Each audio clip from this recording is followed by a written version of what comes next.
Da Fresh Morning. Da Fresh Morning. Avec Gina dans le Da Fresh Morning, c'est le petit clin de civique. On parle encore de maladie. Oui, on parle de maladie mentale et j'ai envie de vous ramener en ce début de mois de mai.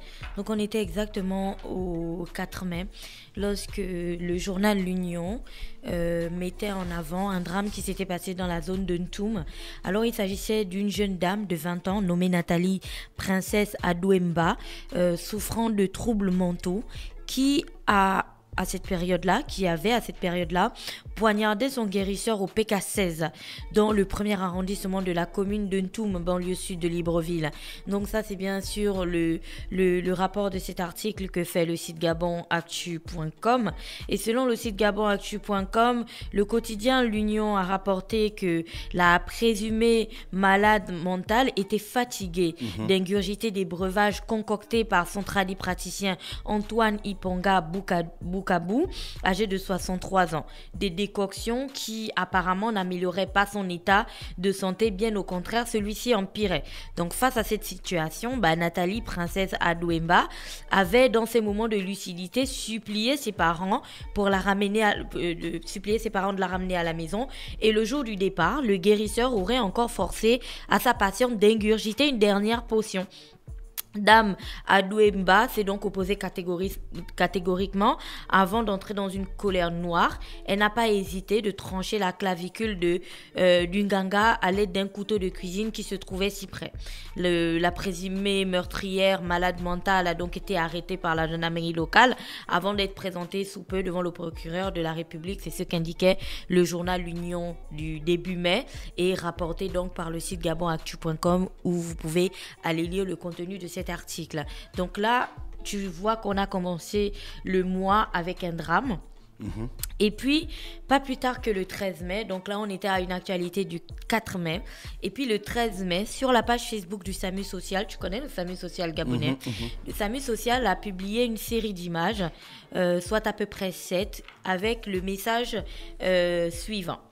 SAMU, mes chers SAMU socialisés, c'est avec une joie, une satisfaction réelle que notre unité d'urgence psychologique s'est rendue au chevet d'un compatriote sous l'échangeur des charbonnages, où il est souvent depuis de nombreuses années, pour lui administrer des soins, négocier avec lui par le biais de nos psychologues son transport médicalisé à l'hôpital psychiatrique de Mélène.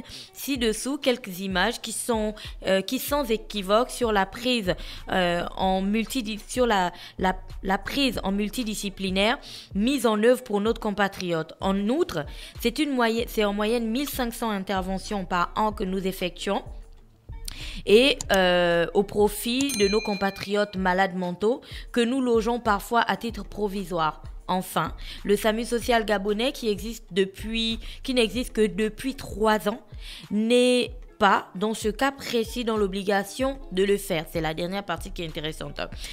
Le SAMU social n'est pas dans le cas précis dans l'obligation de le faire. Il y a des dispositions prévues et ce n'est pas parce que nos actions ont des résultats que nous devons tout faire et en majuscule. Et mieux, manquer de lucidité sur cette réalité, car ce problème se pose depuis des années. Gloire à Dieu, fin de citation. Vous pouvez lire ce post sur la page Facebook du SAMU social. Il a été publié le 13 mai. En bref, je vais vous la faire simple. Le SAMU social est donc parti aider un compatriote atteint de maladie mentale qui est souvent sous l'échangeur des charbonnages, où bien entendu il était malade, donc ils l'ont soigné. Tu peux voir sur les images et tout ça où il y a des médecins qui lui mettaient des pansements et autres, et ils ont négocié aussi avec lui pour le transférer vers le centre hospitalier de Mélène.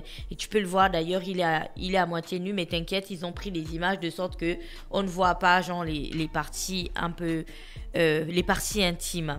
Voilà. Et donc en regardant ces deux actualités, j'étais en train de me poser la question de savoir à quel niveau sommes-nous du Centre national de maladie de santé mentale de Mélène. Tu te souviens qu'on en a fait on a fait plein de rubriques ici pour parler de ce centre de santé. On se souvient aussi de la décision du ministre de la Santé, alors nouvellement ministre de la Santé, qui avait décidé qui avait demandé aux équipes du centre national de santé mentale de Mélène de libérer en fait Libreville de toutes les personnes atteintes de maladies mentales et de les emmener vers ce centre-là pour qu'elles soient prises en charge. Alors des mois plus tard, peut-être une année déjà plus tard, où en sommes-nous exactement de cette situation? Je suis tombée sur un autre article parce que bien entendu, tu sais, hein, ça déborde.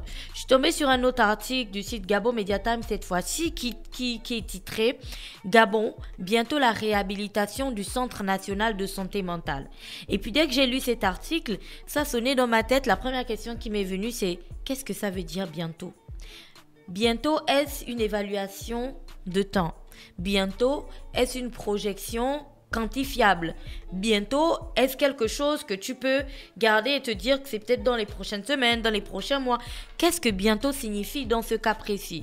Quand, comme je viens de le dire, il y a à peu près plus d'un an, donc 1 an et quelques mois, que l'on avait déjà parlé de la réhabilitation de ce centre, de la prise en charge des personnes atteintes de maladies mentales et ainsi de suite.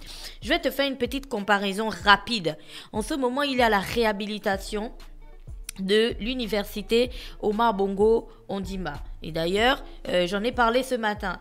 Et les articles des journaux en ligne titrent bien « Les travaux de réhabilitation de l'UOB pourraient s'achever dans 3 mois ». Là, tu as un objectif qui est visible, quantifiable. Tu sais que dans 3 mois, on fera une rubrique ici pour dire où est-ce qu'on en est de ces travaux de réhabilitation. Mais quand on parle du Centre national de santé mentale, on nous dit bientôt. Alors peut-être que c'est moi qui perds la tête, ou je sais pas, mais expliquez-nous exactement ce que cela signifie bientôt. Parce qu'en 2019, on parlait déjà de cette question du centre de santé mentale. En 2020, on en parlait encore.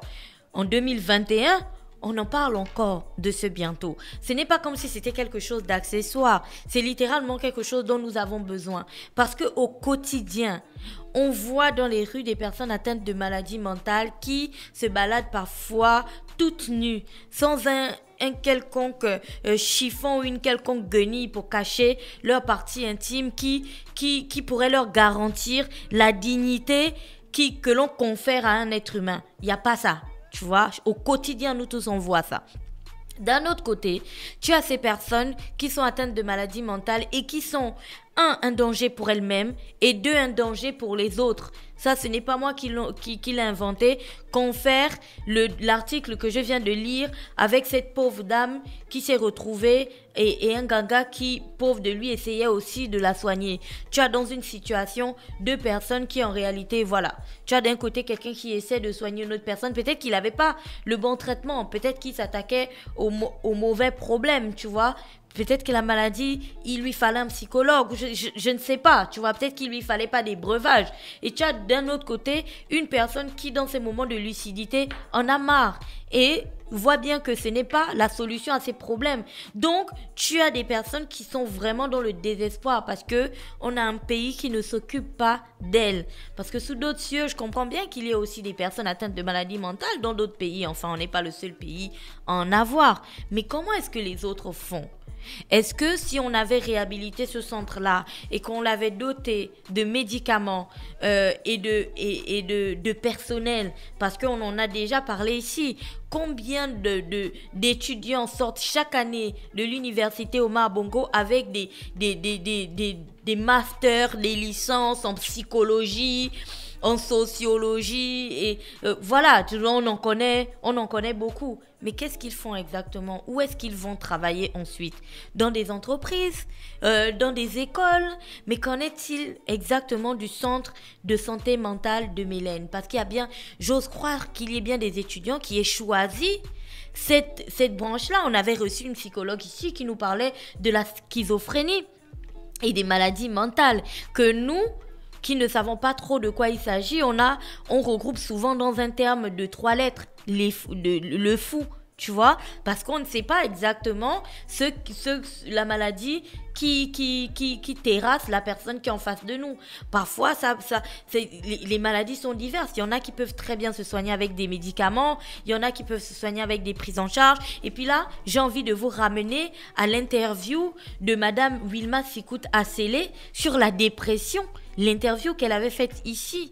Aucun de nous n'est à l'abri de la dépression. Pour peu que tout de suite là, vous ayez un choc, que votre enfant meure dans des conditions tragiques, que votre mari sorti le matin pour aller au travail ne rentre pas parce que bam, foudroyé par une crise cardiaque, ou que votre femme allant à l'hôpital pour aller accoucher des jumeaux que vous êtes impatient de recevoir, meurt, donc elle et les 2 enfants, ce sont des chocs émotionnels tellement violents que ça peut bouleverser la vie de quelqu'un. Et du jour au lendemain, tu bascules dans une dépression, donc il n'y a personne qui est à l'abri de ça.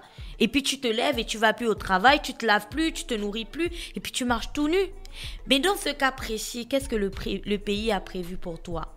Est-ce que ta nationalité de Gabonais, on te la confère uniquement parce que tu vas bien?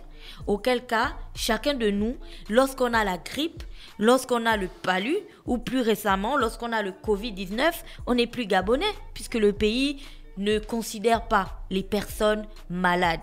Parce qu'il n'y a pas de différence dans les maladies. La maladie, c'est la maladie. Il n'y a pas une maladie que l'on commande en ligne comme quand on commande un plat. Tu vois, la maladie te tombe dessus sans crier gare. Et l'une des choses qui caractérise les nations, c'est que l'État prend soin de ses enfants. Ça doit être pour ça que on a la maternité allaitante. Que représente la mère? C'est bien entendu l'État qui prend soin du bébé, que nous sommes tous en fait. Nous sommes tous ses enfants. Donc en réalité, malade ou pas malade, l'État devrait se préoccuper de chaque membre de sa famille, tu vois, et ne pas laisser certains de côté. Et le traitement que l'on inflige, que l'on inflige aux personnes atteintes de maladies mentales est tout simplement inhumain.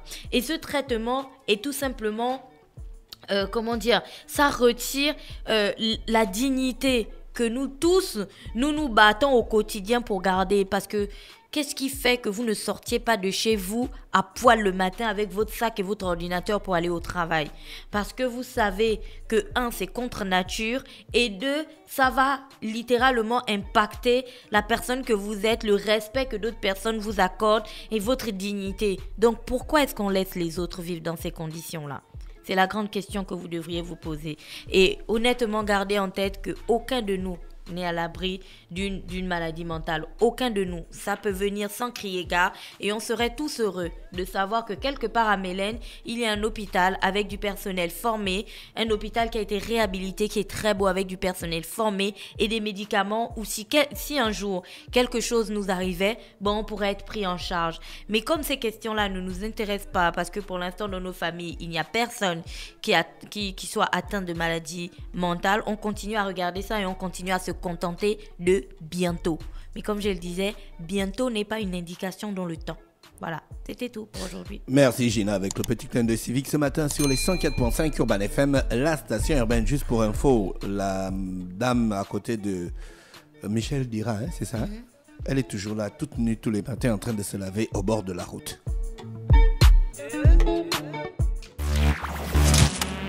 Stop Fresh Morning.